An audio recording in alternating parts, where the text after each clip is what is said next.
Hello, guests and ghouls, and welcome to Quest Friends Hereafter, an improvised fiction podcast using the Under the Neighborhood role-playing system. I am Kyle, he, him, and today my four best friends and I are going to tell you a story about what the hell you're listening to, what this podcast even is. So before we get started on introducing all of ourselves, if you are an existing fan of Quest Friends, or you just want to jump on to our brand new story, you can move straight on to, assuming it's released already, Episode 1, An Oasis of Ghosts. However, if you're new either to us or to actual play podcasts in general, or you just want a little more information about what's going on before actually getting into the story, you want to dip your toes in a little bit, this is a great episode to listen to.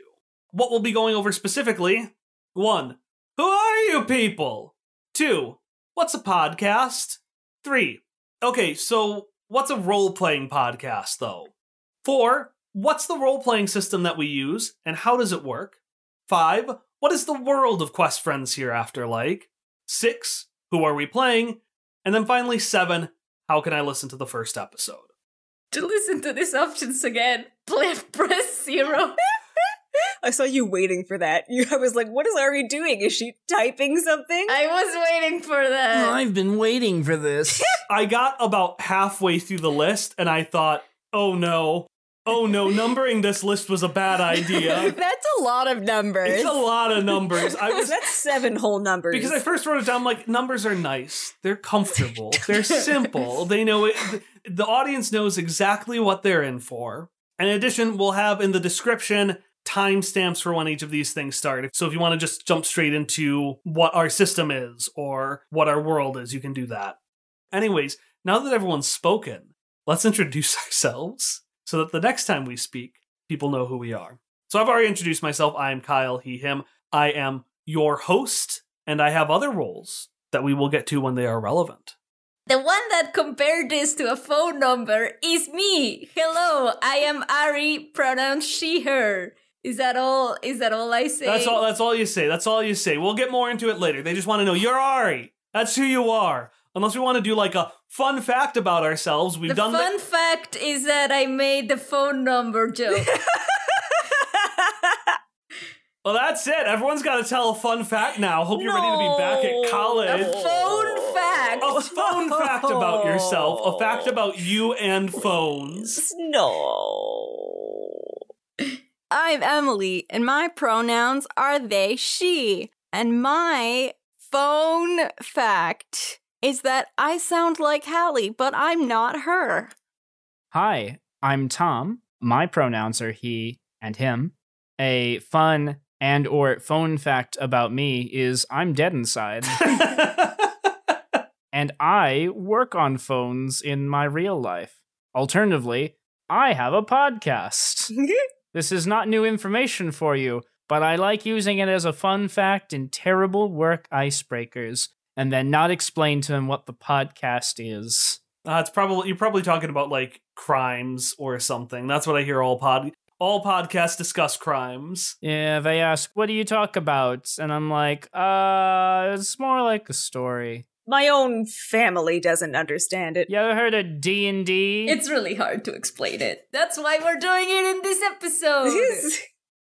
So, Hallie, who are you? Oh, I didn't go. Hi, I'm Hallie. My pronouns are she, her. And a phone fact about me is that every single time I leave my house to go drive somewhere that I've never been to before, instead of opening Google Maps, I open Google Drive every single time. I have moved the apps far apart from each other. This has not helped. I always think I'm driving. I need to open Drive. That's what the map will take me. That's what the Google wants. It's not what the Google wants. It upsets me more and more each time. All right, so you've got an idea of who we are. What's a podcast?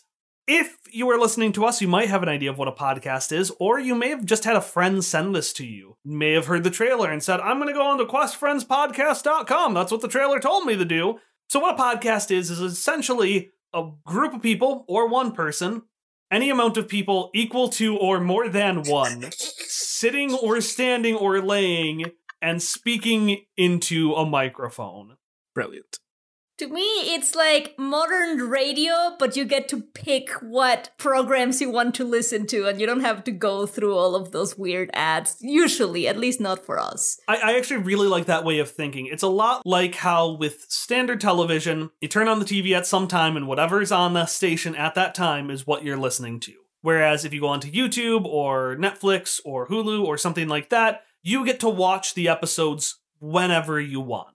Podcasts are the same idea, but with radios, where in the radio, you turn it on and it does whatever. With a podcast, you open up a specific app on your phone or our website. So if you have like an iPhone, you have Apple Podcasts. You type in the name of the thing you want to listen to, you click an episode, and the episode plays. And a lot of podcasts actually are a lot like talk radio. Many of them just feature people discussing things. Earlier, I made a joke, for example, about how every podcast is people talking about crimes, and that's because one of the most popular genres of podcasts is people just sitting around talking about crimes. We don't do that here, though. We commit crimes here. I was also going to say that. So what we are is we are an actual play or role-playing or fiction podcast. You know those old-fashioned radio plays? That's what this is. It is a story being told in a podcast form. So essentially, everyone else here is playing a character, one of our protagonists, one of our heroes, and then I am playing everyone else.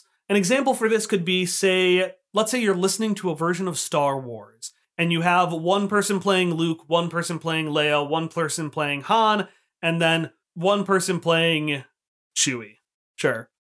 And then the other person plays everything else. They describe what the Empire is doing. They play Darth Vader. They play Luke's aunt and uncle. They play the Jawas. They play C-3PO. That's why I didn't give everyone else C-3PO. I like C-3PO. I get to keep him. He is mine. I already sort of played C-3PO before. He's mine. Okay. I claim him. I wanted R2-D2. I want to be an Elthorian. You also already sort of played. I did already kind of play R2-D2. Never mind, I'm satisfied.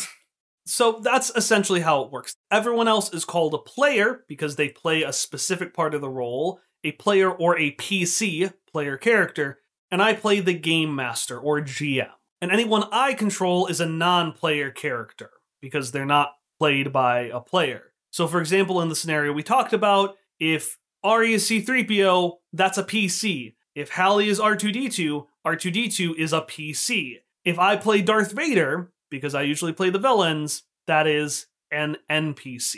And the way it works is we both speak in and out of character to describe a story. So for example, I'm actually going to put a clip in right here from our first season where Hallie's character, a PC, is trying to describe herself getting an NPC off of a sinking ship. And you hear, "Wah!" I fucking knew it! And you turn over and you hear that sound came from the room you shared with Vespari. I fucking knew he would have just Is he in there? What is he in his room? What? All right. With as much emotion as I just had, Hop goes, Vespari? And a head pokes out. "Oh, hello, friend. What are you doing down here? Well, I heard the ship was collapsing, so I was just gathering my things before we headed out." Oh my god, Vespari, forget about your things. Listen, we all have to get out. Come with me and Sarah, okay? But I paid a lot of money on these things. What are your things? Well, there's my card deck from Key. Put them in your pocket. And my card deck from Charmande. Put that in your pocket. And my card deck from Eeg. Put that in your pocket. And my card deck from... Do you need more pockets? I have pockets. Jesus fucking Christ. So what happened there is Hallie described out of character what her character Hopper does, and then speaks as him. And then I respond as the world, because this is improvised. We're coming up with it on the spot. And the only thing besides us that controls what happens is dice. Characters go around, they do things, and then if we aren't sure whether or not they succeed, if a character is trying to climb a very high wall, for example, or trying to convince someone who doesn't really want to listen to them, we roll a dice. And the higher the dice roll is, the better someone does. What? You have something to share with the class? No. No, I do not. You sure, Hallie? I made my sound effect. I made my sound effect. A fun fact is that some people roll poorly. Consistently. Wow. Dice are cursed. That's also unrelated for this, but the dice favor some of us more than the others. Oh man, you want to get real supernatural? Just take a look at my dice. That's all you gotta do. Anyways, there's more information to the dice rolls beyond that. If that's all you know, that we're making stuff up and high rolls are good, you'll be fine. But if you want to know about our system, I spent a lot of time on it because we are playing a brand new system called Under the Neighborhood by Kyle Decker. That's me. I made this. Specifically, actually, for this podcast. Under the Neighborhood is a role-playing system that's kind of a fusion between Cypher System, which is the system that we used for our previous season, our previous story, and Powered by the Apocalypse, which is a vague category of role-playing games that often share certain systems, but don't have to. Essentially, if you call yourself Powered by the Apocalypse, you're Powered by the Apocalypse. The goal of any role-playing system is to create a specific kind of story. So Dungeons & Dragons, the most popular one, sets you in a fantasy world where you're going around as massive heroes, slaying monsters and conquering beasts, and almost inevitably starting a small business. What Under the Neighborhood tries to do is emulate dual world kids' cartoons. So examples that we have for that is Amphibia, a show where a normal girl gets stuck in a world comprised entirely of frog people. We have The Owl House, the story of another teenage girl who ends up in the Boiling Isles, a weird, dark fantasy realm full of bizarre creatures and magic that comes from magic sacks. Or Gravity Falls, a show about cryptids living in the woods around a small town. There are a whole bunch of other examples we could come up with. Star vs. the Forces of Evil is one. DuckTales has the adventure component but doesn't have a dual world in it. A lot of Disney stuff. We're not a Disney show. We're independent. We're not affiliated with Disney in any way. No, we have stayed away from the long, angry claw of the homogeneous mouse. But those shows are a good reference for the kind of fun adventures we're trying to emulate. So essentially, the system is designed to tell stories about normal people going on fun adventures in a world that is split in two. In Under the Neighborhood, when we roll using 2 6-sided dice. So those are the dice you normally have hanging around. You're going to play them for something like Monopoly, but not Monopoly. We aren't playing Monopoly here. We're playing Under the Neighborhood. You roll 2 6-sided dice, and how you do depends on your roll. If you roll a 1 to 6, you get a failure. Whatever happens, it's bad for you. If you roll a 7 to 9, you get a mixed success. You succeed, but at a cost, or not quite in the way you want. You know, maybe I successfully climbed this wall, but I realize I don't know how to get down, and I'm very afraid. A 10 to a 12 is a full success. That is, unequivocally, you did great. Awesome job. Thumbs up. The only other thing I wanted to mention about the system is its big unique thing, the slice of life complications.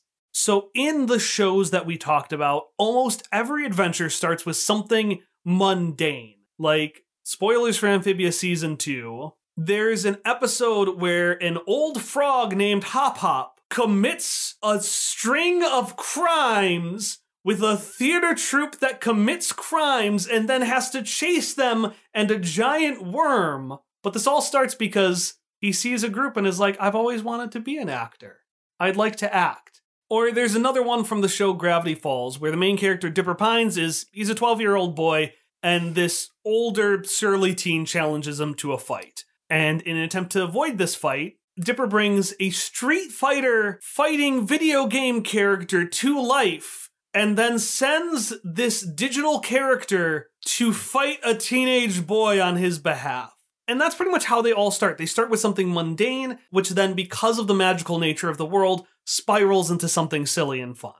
And the way we do this in Under the Neighborhood is that every session starts with us sitting down and providing a boring complication for somebody else. And normally we do it for somebody's character, but since we haven't set our characters yet, let's do it for each other. Let's say we're going to do an adventure starring the 5 of us, and I want to give a complication. So, like, my complication could be that Emily accidentally stepped on their glasses, and the glasses store is closed. So they're going the whole day without glasses.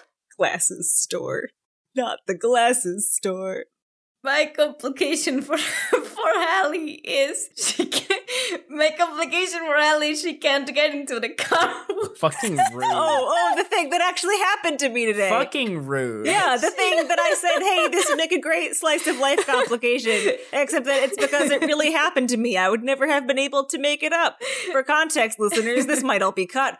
Who knows? I tried to go through a car wash today, but it wouldn't accept my card. So I tried a different card and it wouldn't accept that card. And then I tried a third card and it didn't accept that card because of a network error. And because it wasn't accepting my cards, the door to go through the car wash wasn't opening. So I couldn't just like cancel and drive through the car wash and then leave. I had to back up through the car wash, except that was impossible because it was a curved car wash lane. I tried, I did my best, but when my car started going because I couldn't get the curves right, they're much harder going backwards, I just drove back and tried my cards again, and they still didn't work. So then I parked my car in the car wash lane, went inside, asked the man, can I please, can you free me from the car wash lane?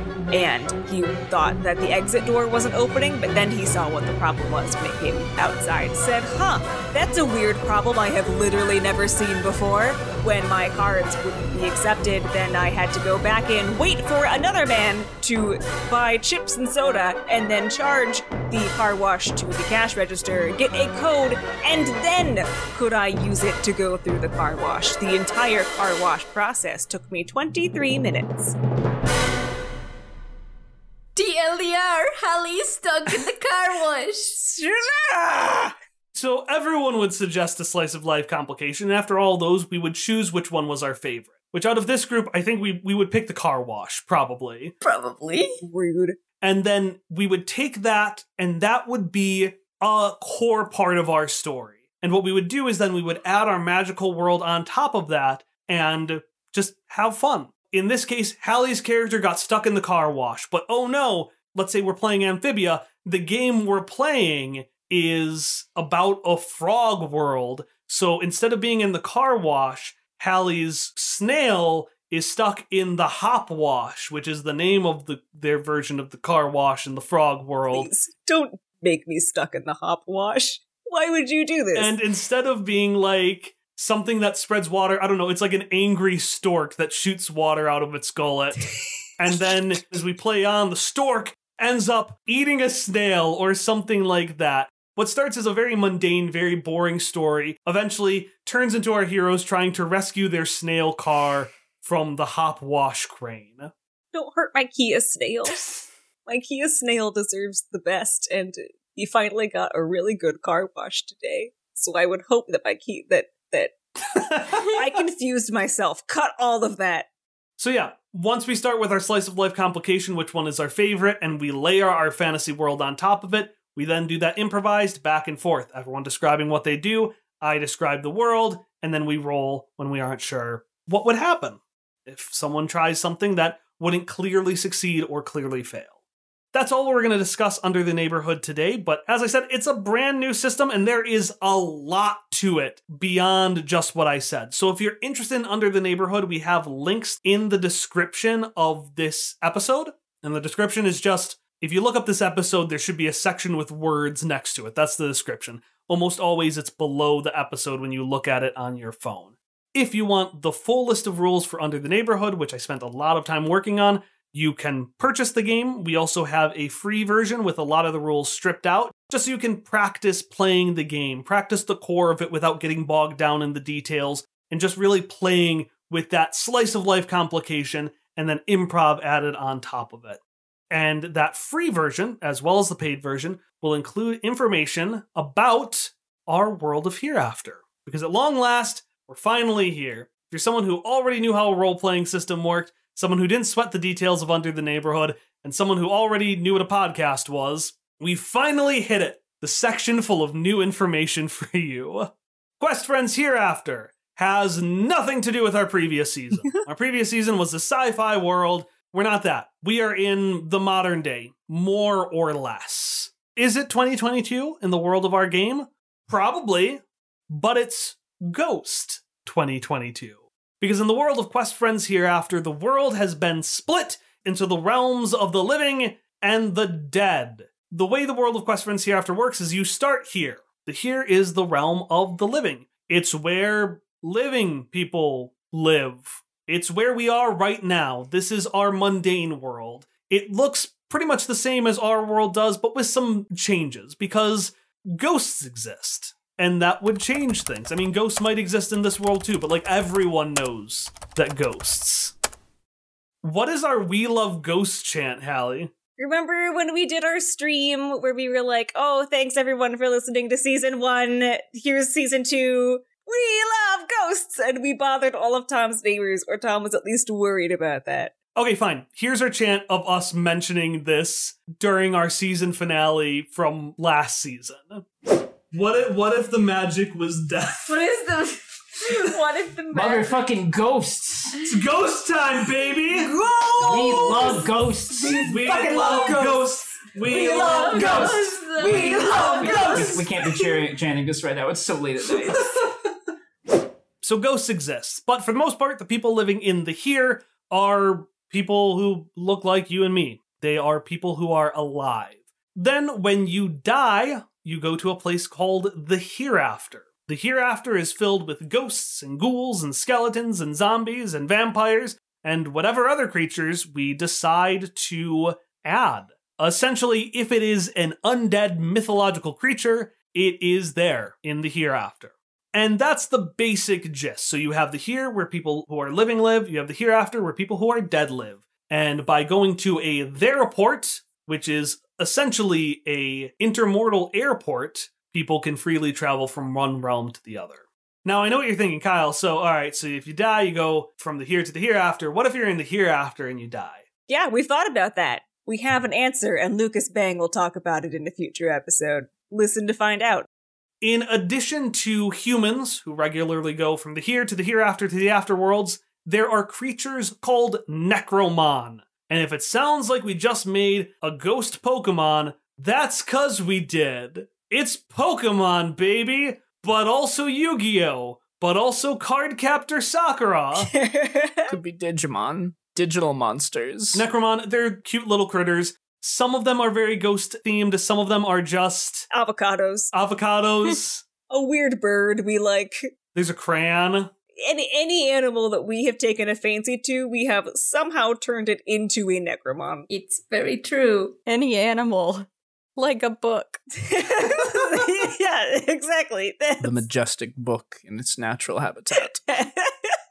And our story begins with a child trying to find her Necromon to participate in the Intermortal Necromon Championship.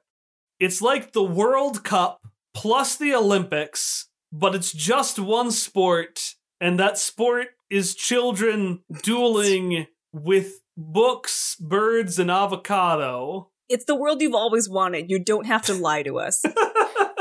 We've done the work for you, and you're welcome. So speaking of children and ghost monsters and tournaments, I should have just stopped with children because that covered the characters. The other ones are just things. Let's talk about our characters. Who is populating our world? Who are our point of view characters? Who are you all playing? I shall be playing this campaign Hilda Mishkiewicz, the guardian who pulls pranks. Hilda's pronouns are she, her. Mechanically, Hilda is all about whimsical shenanigans and protecting the rest of the party. My initial moves have a lot to do with declaring people guilty or switching it so that I can use heart, my strongest stat, instead of, say, fierce or slick.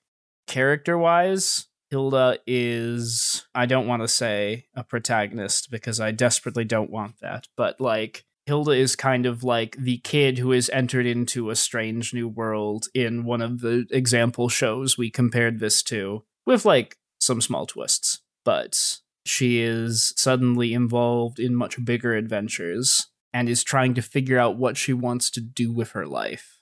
I play Aurelio Enrique Hueso Kanaka, otherwise known as Kike, which is his nickname. He is the opportunist who adapts. So as you can probably tell by his name, Kike is going to be really heavily based on Mexico. So he is basically a Mexican skeleton because he is one of the residents of the Hereafter. So I'm going to both be leaning on the skeleton-y hijinks that he will be getting into, but also I'm going to be getting into a lot of Mexican slang and stuff when I talk as Kike. So I'll have a lot of phrases and stuff and occasionally speaking in Spanish because I'm from Mexico and so I like to show that part of my culture in my character.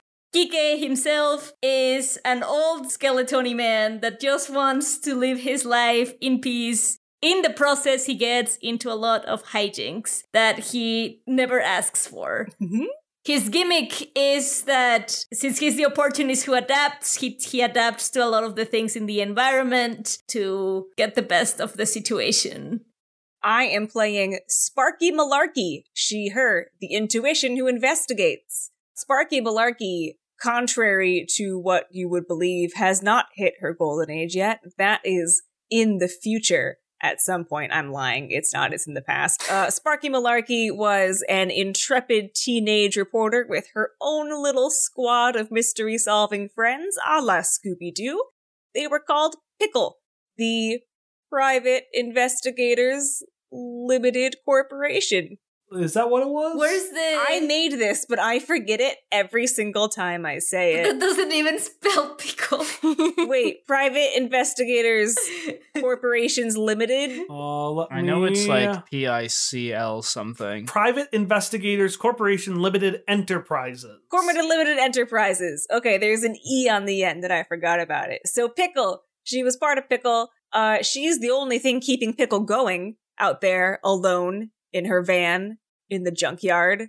You know, she's gonna find the truth and she's gonna spread it to the people and it's gonna be awesome. She investigates, as her character summary implies. She's also the intuition because she has a good intuition. Actually, her summary is very self-explanatory, so I don't know that I need to do that.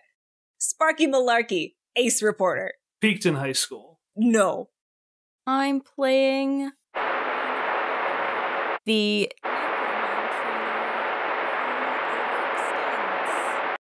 And in addition to all of our main characters, we will also have a variety of NPCs, such as Lucas Bang, fighter name, the aggressive bandit, the former champion of the Intermortal Necromon Championship, Oset Scuba, the head of Scuba Corps, the organization that runs the championship, and Kike's family.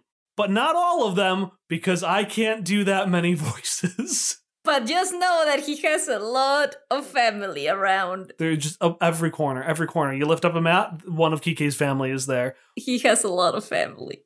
And yeah, that is a very brief summary of what our show is, what we're doing. A quick couple of things about the next episodes coming up. Next week on Monday, we're going to have All About Necromon featuring James D'Amato from the One Shot Podcast Network and the author of the Ultimate RPG Game Master's World Building Guide. This session was recorded actually a long time ago, right after we finished the previous campaign, where we sat down with James and we hashed out some of the details about not only Necromon, but about the first adventure our characters are going to go on.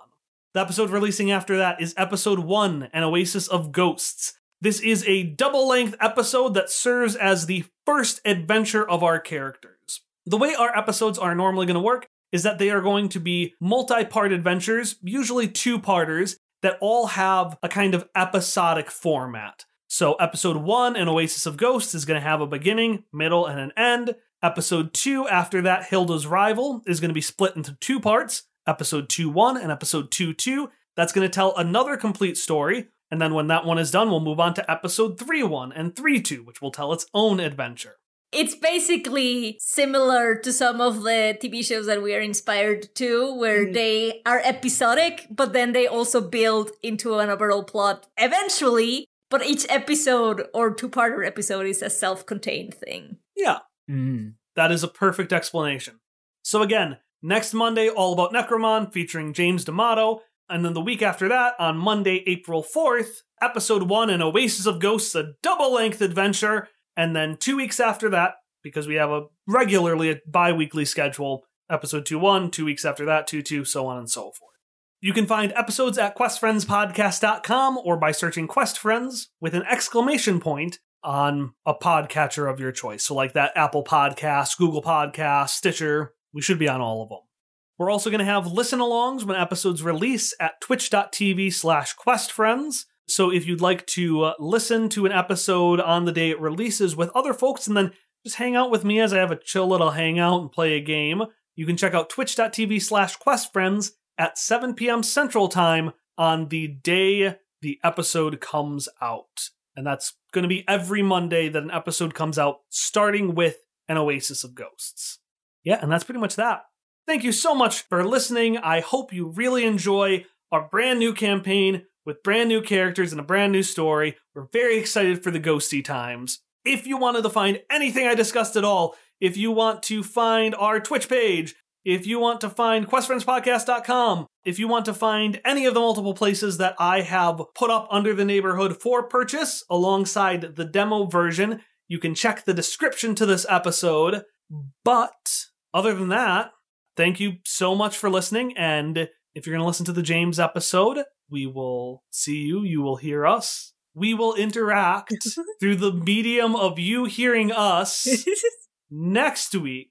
But for everyone else, whether you're going to catch us on the day it releases, or you're going to listen to it right now, we will see you all on Quest Friends Hereafter, Episode 1, An Oasis of Ghosts.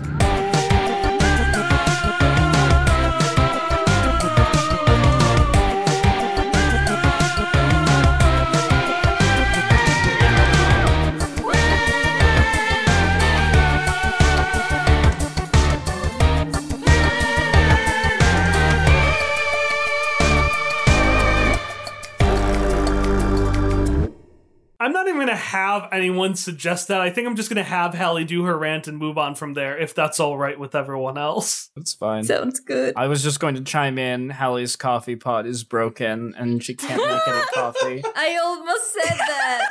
Just to, keep the meme alive. In the future, viewers, you'll understand that.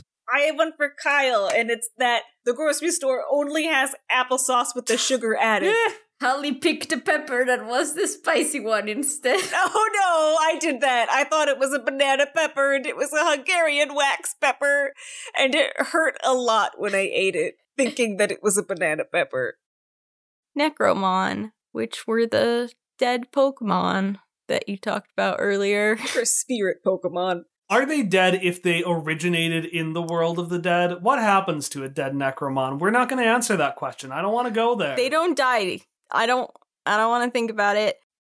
I'm imagining Ari, like, in one of those formal interviews, like, all right, Miss Penovatina, please tell us, what was your inspiration for Kike? Well, I was, well, thank you, Todd. I was very inspired both to reflect my Mexican culture and also to reflect my experiences as a fucking skeleton. Rips off your mask to reveal that you've been dead this whole time. The red skull pulling off the Hugo Weaving face. I mean, existentially speaking, we are all technically have. Yeah. Pull off your face hard enough, we all have a skull waiting underneath. Jesus Christ. What the fuck?